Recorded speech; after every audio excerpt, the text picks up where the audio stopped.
So, camera's right there. Michael Ware, director for the Center for Christianity and Public Life. And we're actually at a conference together at Westmont right now. And he was gracious enough to let me steal him for a couple of minutes. Everybody has a story.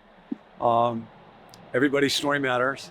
Nobody gets the story that they want. We all have to fight through conflict within ourselves and with other folks. And Michael, you understand about conflict deeply, and I love your story and what you're doing for the church and for our country.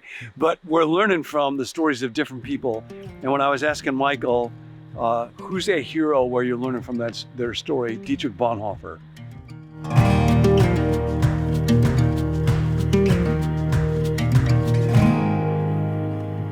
Say a little bit about what you're doing, kind of your story, and then why it is that Dietrich Bonhoeffer is helpful to you. Oh, well, I have just been captivated by this really like brief section in his book, Life Together. Yeah.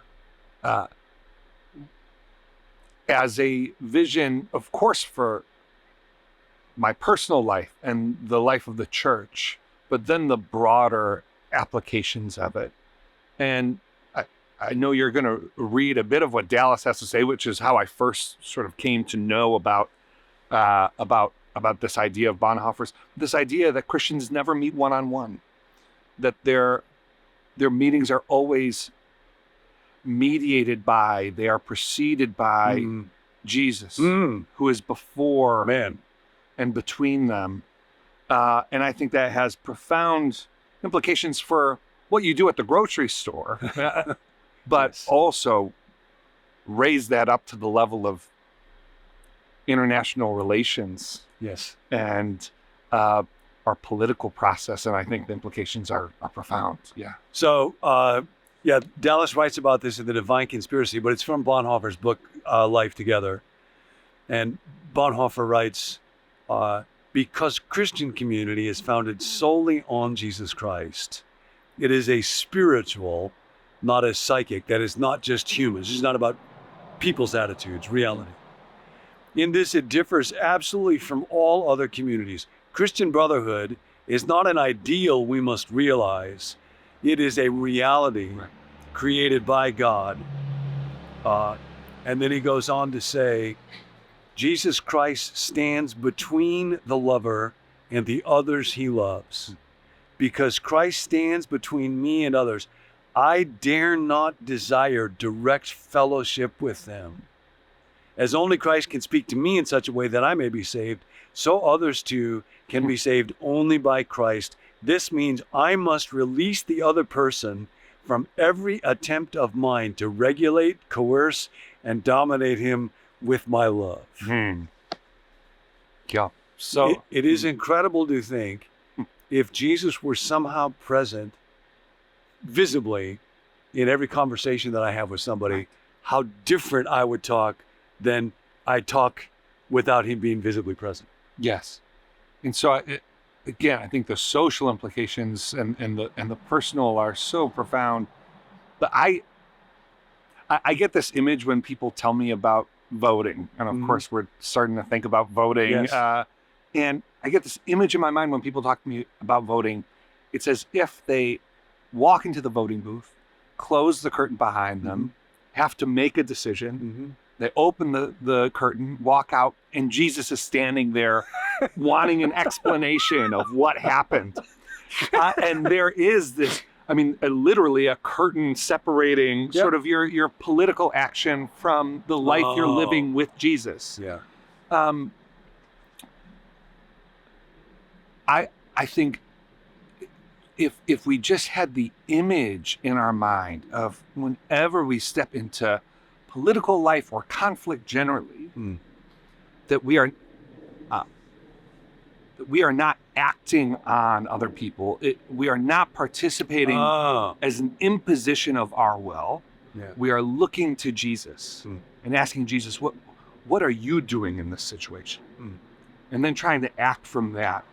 How much rancor and anger and again, this sort of sense of imposition would be taken out of at least our hearts as we go about our social and political lives. Wow. So how do you actually try to live this out in your life? I mean, you're somebody you're based in Washington, D.C.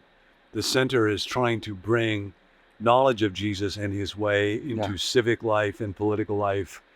And we all know what a polarized moment that we're living in, especially this year that's an election year. Yeah. So, Michael, how do you walk through your day seeking to never directly contact somebody, but having Jesus in between you and the other? There are a lot of people with agendas in a place like Washington. And I think what it means is not walking into every conversation. And this is not just something that happens in a place like Washington. It's something that's advised. It's what it means to be successful. Wow. That you never have an encounter with someone that you aren't trying to move them or get something. According to your agenda. Wow. And it is profoundly countercultural. And you see such a release when people know that you're not trying to seek to move them in a particular direction. There is such an opening up of everyone from young professionals to elected officials. Wow. They can sense, I am not being used to advance someone else's efforts.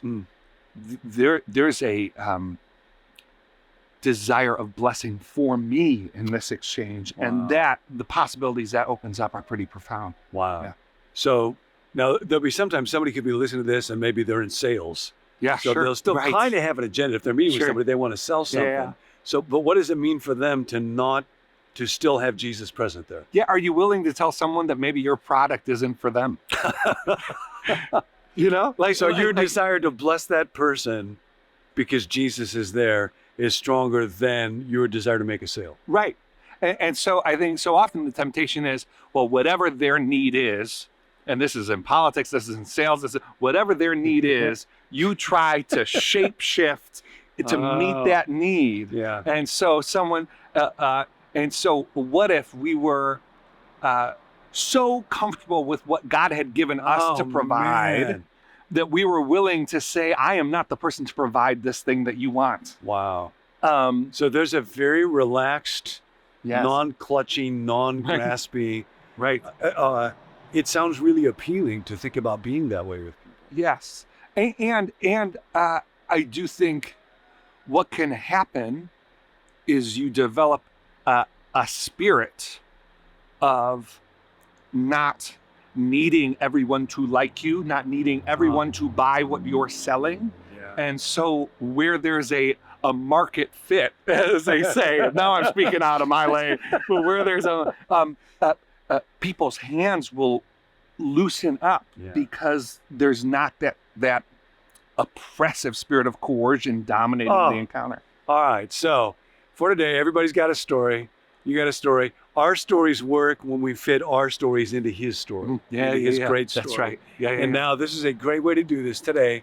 In all your relationships, whoever you're talking with, somebody at work, somebody at school if you're going to school, somebody in the neighborhood, somebody in your family, it's never the two of you. It's the two of you with Jesus in between. Yes, absolutely. And what that means is you can relax.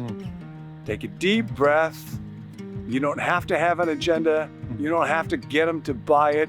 You can bless them.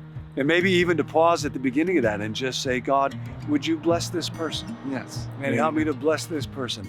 What a transformation that would be. Michael Ware, this is just always good to be with you. Thank you. Yeah, God bless you. Thank you. Oh, that's fabulous.